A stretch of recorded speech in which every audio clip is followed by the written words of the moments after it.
Bangsa Babilonia adalah bangsa yang tidak mempercayai Allah. Mereka justru menyembah bintang-bintang.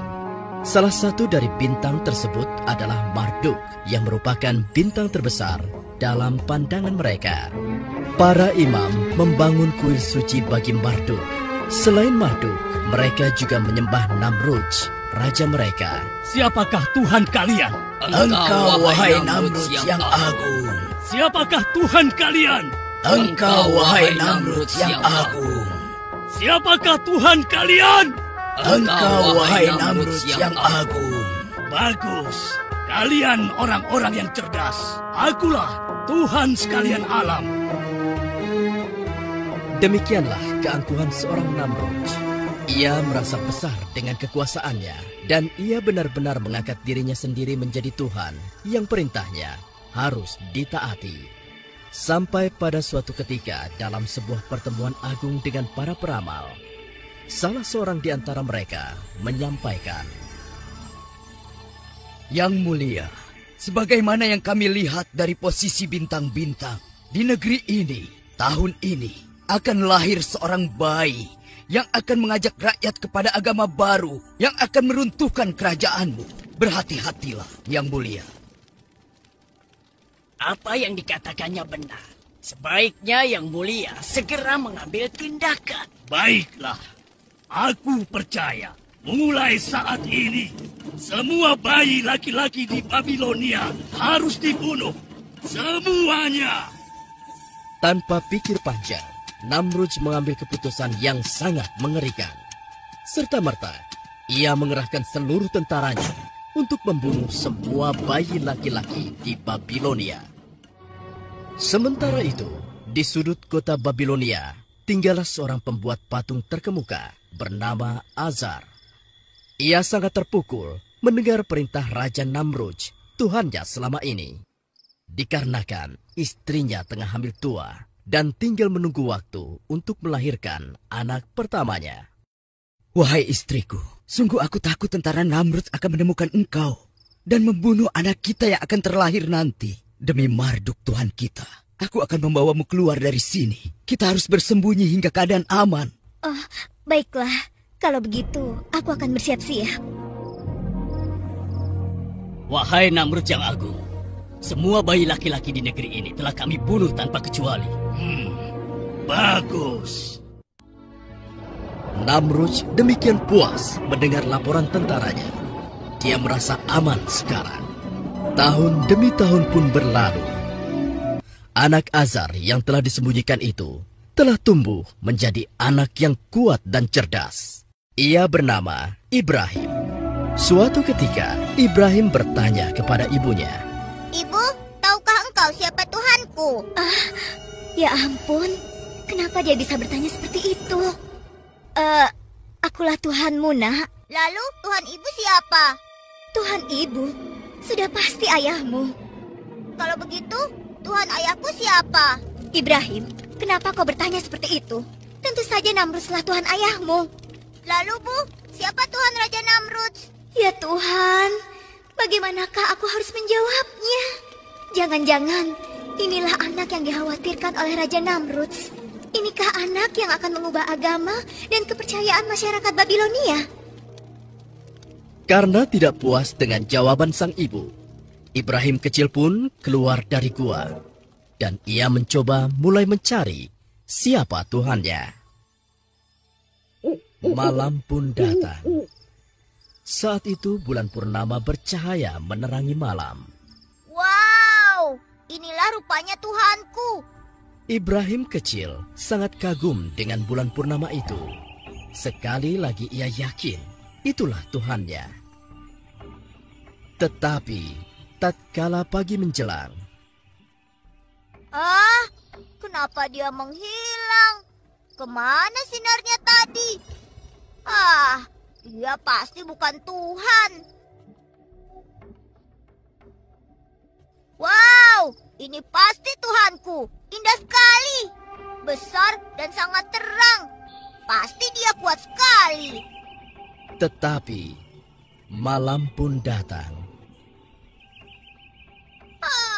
Pasti dia juga bukan Tuhan. Tuhan tidak mungkin pergi. Demikianlah, Ibrahim kecil merenung dari hari ke hari. Ia mencari siapa Tuhannya. Ia telah mengamati semua yang ada di alam ini, sampai akhirnya ia menyimpulkan bahwa Tuhannya adalah Tuhan yang menciptakan alam semesta. Dialah Allah yang Esa. Beberapa tahun kemudian, di usianya yang dewasa, Ibrahim pun diangkat menjadi utusan Allah. Beliau pun kembali kepada kaumnya di negeri Babilonia. Beliau pun memenuhi tugasnya menyeru manusia kembali kepada Allah.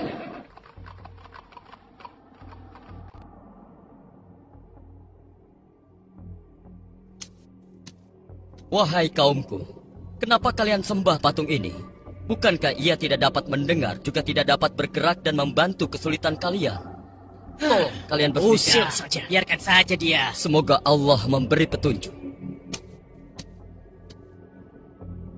Wahai kaumku, keluarlah dari semua kebodohan ini. Tidak ada gunanya kalian menyembah semua patung yang ada. Ia tidak bisa menolong kalian. Wahai Ibrahim, ini warisan nenek moyang kita yang selama ini kita anggap suci. Kau hendak menghina nenek moyang kita. Aku tidak menghina. Aku hanya mengajak kepada kebenaran yang sesungguhnya. Kebenaran seperti apa yang kau maksudkan, Ibrahim? Sembahlah oleh kalian Allah yang Esa yang menciptakan kita, batu-batu itu, dan alam semesta ini. Celaka engkau Ibrahim. Engkau ingin mengganti Tuhan kita selama ini dengan Tuhanmu yang baru. Lalu akan engkau apakan Tuhan-Tuhan ini? Mereka hanya batu belaka. Kalian harus menghancurkannya. Benar-benar gila kau, Ibrahim. Engkau ingin menghancurkannya. Terkutuk engkau. Marduk akan menghukummu. Aku tidak takut. Aku berlindung kepada Allah, karena dialah yang harus kita takuti. Aku ingin mengetuk hati kalian. Bukalah hati kalian. Hai Ibrahim, kau tidak lebih suci daripada kami. Hentikan ocehanmu. Aku tidak akan berhenti menyeru kalian kepada kebenaran. Dengarkan dan renungi kata-kataku. Tinggalkanlah patung-patung tidak berguna itu. Omong kosong. Jika engkau terus menghina Tuhan kami akan menghajarmu, wahai Ibrahim. Semoga Allah mengampuni dan memberi petunjuk kepada kalian. Demikianlah, Nabi Ibrahim terus berdakwah tak kenal lelah, menyeru kaumnya agar meninggalkan patung-patung itu dan menyembah hanya kepada Allah saja. Namun, sebagian besar dari kaumnya mengingkari hingga suatu ketika. Nah, inilah saat yang tepat. Kuil ini sedang tidak dijaga. Seluruh penduduk tengah sibuk berpesta. Akan aku hancurkan patung-patung ini agar kaumku sadar bahwa patung-patung ini tidak memiliki daya sedikit. Semoga kesesatan ini sirna dari negeri Babylon.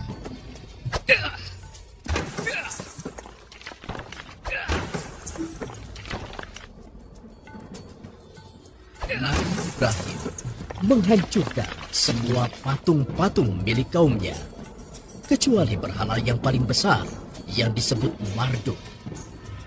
Bahkan Nabi Ibrahim menggantungkan kapaknya pada patung tersebut. Kemudian, kegemparan pun terjadi.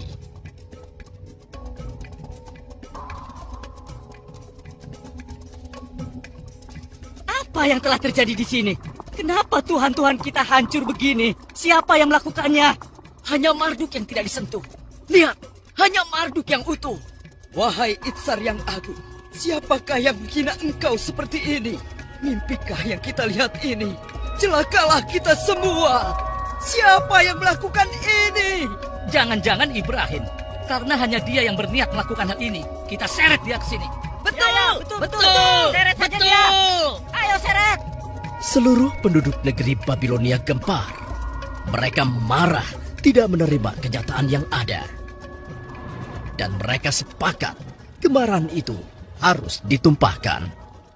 Hei Ibrahim, pasti engkau yang telah melakukan ini semua. Mengaku sajalah. Mengapa kau tuduh aku?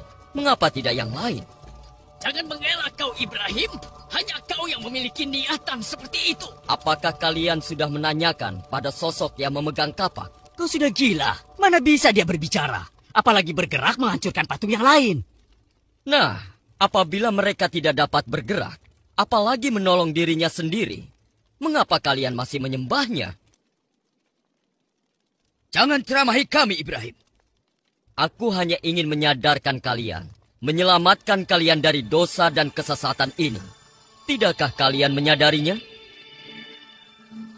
Para pendeta dan penduduk tidak dapat membantah ucapan Nabi Ibrahim. Namun, kesesatan sudah merasuki mereka. Bukannya tersadar, mereka malah menjebloskan Nabi Ibrahim ke dalam penjara. Wahai Ibrahim, aku harap kau menyukai tempat ini. Kau seharusnya belajar untuk tidak bermain-main dengan Tuhan kami. Sekarang berjalan dan bergeraklah. Raja Namrud akan memberikan hadiah kepadamu. Kaukah yang telah membawa agama baru dan Tuhan baru? Kaukah yang telah menghina rakyat Babilonia dan juga para tuhannya? Apakah kau juga yang telah meragukan kekuasaan dan ketuhananku? Jawab! Aku hanyalah seorang utusan Allah, dan aku hanya menyeru kepada kebenaran yang diperintah oleh Tuhanku. Siapa Tuhanmu? Sehebat apa dia? Katakan! Tuhanku, dialah yang menghidupkan dan mematikan. Hanya itu? Aku pun dapat melakukannya. Pengawal, berikan aku 2 orang sekarang juga. Siap! Ini mereka yang mulia. Bunuh yang di sebelah kananmu.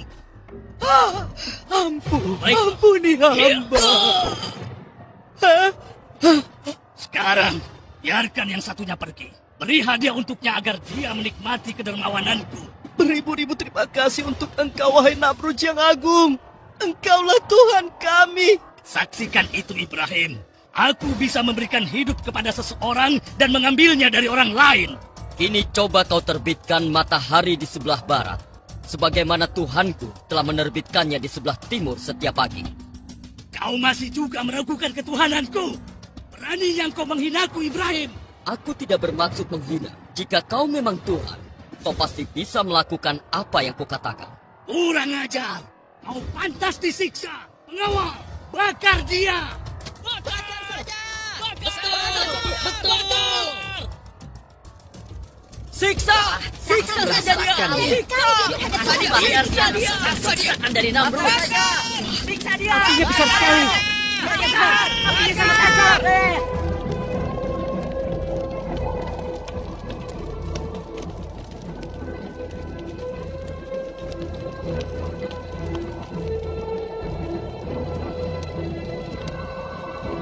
Ya Allah, aku berserah diri kepadamu. Engkaulah pelindungku di dunia dan di akhirat.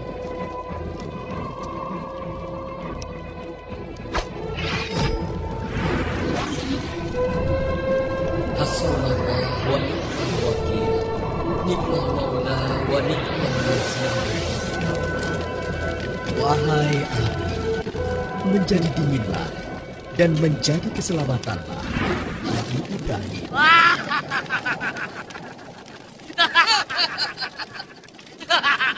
Rasakan siksaan Namrud. Ia yang menghukum penghina dan penentang Tuhan-Tuhan kita. Wahai rakyat Babilonia, penghina Tuhan kita telah dimusnahkan. Oleh karena itu, Raja Namrud telah menyiapkan pesta untuk kita semua. Bersenang-senanglah kalian. Begitulah rakyat Babilonia bersuka cita dengan dibakarnya Nabi Ibrahim. Namun, seiring dengan padamnya api, keajaiban terjadi. Ya Tuhan, lihatlah. Apa itu? Bukankah itu Ibrahim? Iya, terbakar. Tidak terbakar. Ibrahim. Seluruh rakyat Babilonia terkejut. Ini kejadian yang sangat ajaib. Meskipun demikian, masih saja sebagian besar dari mereka mengingkari kebenaran yang dibawa oleh Nabi Ibrahim. Mereka bersama Raja Namrud berlaku semakin kejam terhadap Nabi Ibrahim dan pengikutnya. Oleh karena itulah, Allah memerintahkan Nabi Ibrahim dan pengikutnya untuk hijrah keluar dari Babilonia. Setelah kepergian Nabi Ibrahim dan pengikutnya meninggalkan negeri Babilonia, turunlah azab Allah atas Namrud dan penduduknya yang ingkar di Babilonia.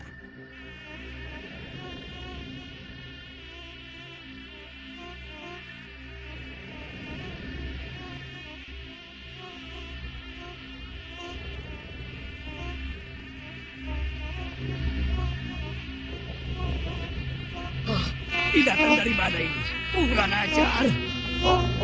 Pengawal, tutup semua pintu. Jauhkan binatang ini dariku. Cepat, tutup semua pintu.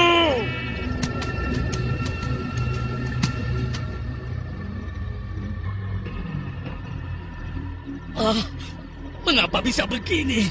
Apakah ini karena Ibrahim dan Tuhannya? Pengawal, pengawal, aku sudah menyuruh kalian untuk menutup semua pintu dan jendela. Bunuh nyamuk-nyamuk ini, cepat!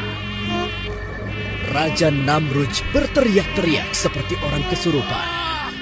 Dia harus menghadapi serangan nyamuk, binatang kecil yang menjadi sangat berbahaya pada saat itu. Pengawalnya kebingungan, tidak mampu berbuat apa-apa. Nyamuk itu begitu ganas menyerang Raja Namrud. Sampai akhirnya, seekor nyamuk masuk ke dalam otaknya.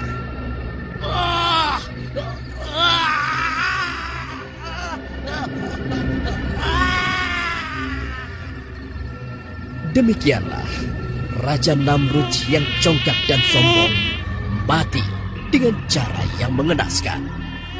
Seekor nyamuk dengan izin Allah Subhanahu wa Ta'ala masuk ke dalam otaknya dan mengakhiri hidupnya yang penuh dengan dosa. Semoga Allah Subhanahu wa Ta'ala melindungi kita dari perilaku yang serupa dengan Raja Namrud.